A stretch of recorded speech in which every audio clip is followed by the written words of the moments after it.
Your biggest investing advantage isn't money, it's time.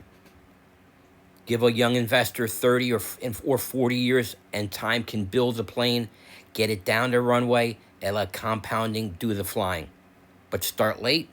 Now, this is my portfolio, my stock portfolio today, Thursday, August 20th. I started a little over 4 years ago. I'm in my late 50s. This is where I am as of today. As you can see, there's my market, my total return, my dividend yield, dividend growth rate, and what I'm looking at annualized in terms of dividend income. But now I'm starting late. Now you're trying to build a plane, accelerate it, take off, and reach retirement before the runway disappears. And then you have 20 to 30 years after retirement to continue to build that and have that income there already for retirement. And that's why time in the stock market can be a blessing, and while lack of it can be a curse. When you're young, investing can feel almost pointless. You put $25 in, then another 25. Maybe you buy a share or two, and you look at that account and think, this isn't going anywhere. But that's the wrong way to look at it. You're not looking at the size of the portfolio, you're looking at the length of the runway. And when you have decades ahead of you, that runway is incredibly valuable because you don't have to force the plan into the year. You have time to build it properly. You can invest. You can reinvest dividends. You can add money every paycheck. You can watch the portfolio grow. And you can let compounding gradually take over more and more of the work. That's the blessing of time. Imagine a 25-year-old investor. They have 40 years until they're 65. They don't need their portfolio to perform miracles tomorrow. They don't need to find the next huge stock. They don't need to generate income immediately. They have something much more valuable, runway. They can spend the first decade building the plane, the next decade strengthening it. The next decade letting the engines do more of the work. And eventually the plane is flying almost entirely under its own power.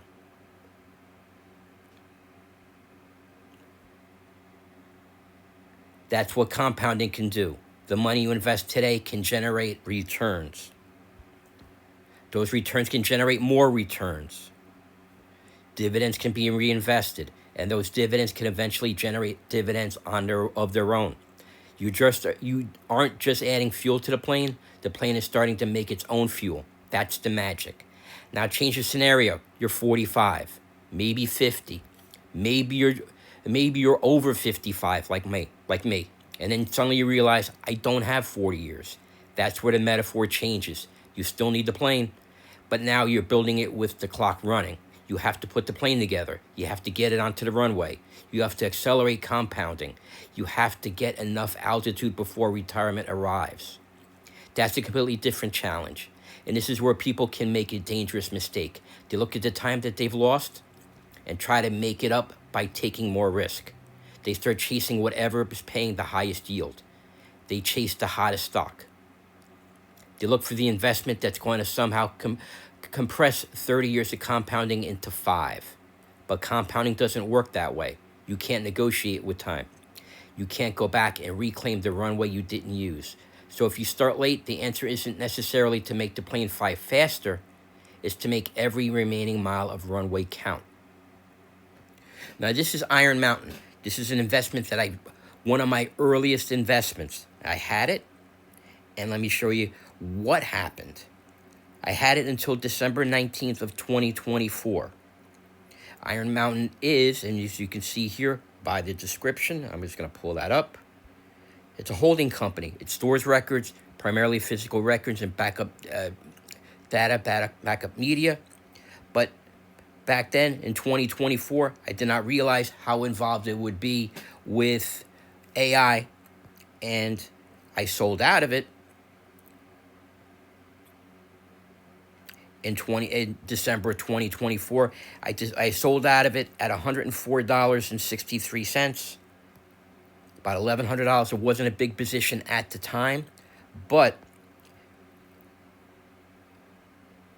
Look at what it's done over the year.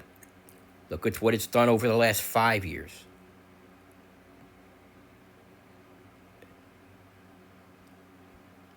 I pretty much had sold it right as it was going back down.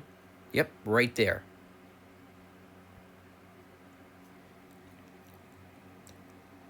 Nobody knew about AI back then. So that's one of the pitfalls of investing late, is you can't give an investment the type of runway it needs to grow. You are looking to see the best investment, the best fit for every hard-earned dollar you're investing. And if you're getting value from this way of looking at investing, consider subscribing. This channel isn't about pretending there's one perfect ETF or one magic investment. It's about finding a job for every dollar and building a portfolio that can actually take you where you want to go. Because whether you have 40 years left or 10, your dollars still have a job to do. So that's what makes starting late so difficult. You're fighting two clocks. The first clock is retirement. The second clock is your money. You need enough time for your portfolio to grow, but you also need enough money coming out of the portfolio once you stop working. And that's where the plain metaphor gets even more interesting. Because retirement isn't necessarily the end of the flight. It's actually another leg of the journey. Let's say you reach retirement. You built the plane. You got it airborne. You accumulated the portfolio. And you finally land at retirement. And most people think, that's it, I made it.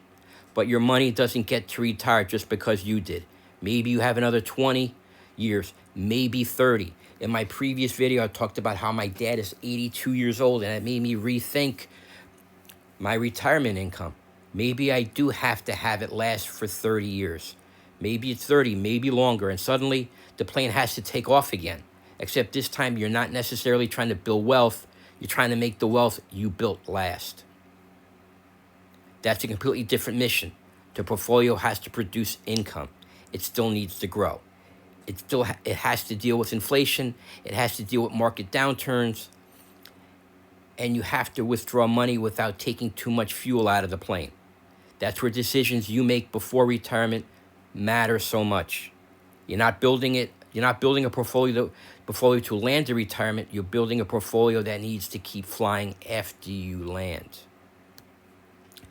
And if you're someone who started investing later in life, don't let the fact that you started late convince you that there's no point in starting. You can't change the runway behind you, but you can still use the runway in front of you. And if you're younger, maybe this is a cautionary tale that maybe you should jump in sooner.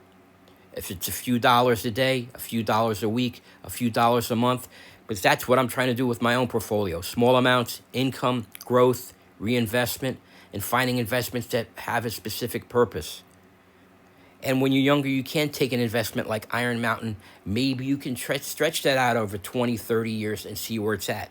Because you can see, when I sold it when it was in the low 100s, now it's trading at 122.08. So you've gained some money. You made some money already. And that's less than 2 years. So, because starting late isn't the same thing as starting never. If that's the type of investing journey you want to follow, subscribe. Because I'm building this portfolio in real time. And I'm going to show you what I'm doing. The good, the bad, the ugly. What I'm changing and why. And here's a lesson I really want you to take away from this. Time isn't just another variable in investing. Time is an asset. And unlike money, you can't deposit more of it in your brokerage account. If you're 25, you have something that money can't buy. Decades. If you're 45, you have less runway. If you're 65, you will have less again. That doesn't mean you can't build something meaningful. It means you have to understand the job your money needs to perform. You may need income sooner. You may need to save more. Maybe you want to retire. Maybe you're younger and you want to retire early. You may need to be more intentional about diversification. You may need to balance growth and income differently. And that's the most important thing, is to stop looking backwards at the runway you didn't use. Start building with the runway you have left. Because every day you wait is another piece of runway you don't get back. That's why I believe time in the stock market is a blessing. because time gives you it gives you compounding room to work, and lack of it can be a curse because now you're asking money to do more work in less time. And there's one thing both investors have in common: whether you're 25, 45, 55, or already retired, the plane still needs a job. And that's what I'm trying to figure out with my own portfolio. How do I make every dollar work? How do I make every investment serve a purpose? And how do I build something that doesn't just get me to retirement, but can keep me there? And speaking of investments with a job, there's one ETF I've been looking at that I actually hold that I think has been flying completely under the radar. It tracks the S&P 500. But there's something about it that makes it very different from the ETFs most people immediately think about. There's a good chance you've never heard about it. In fact, it might be the best S&P 500 ETF you never heard of. In my next video, I'll break down exactly what makes it so interesting. But until then, remember, every dollar has a job, and the longer you give that dollar to do it, the more time it has to work for you. And I'll see you in the next one. Thank you for watching.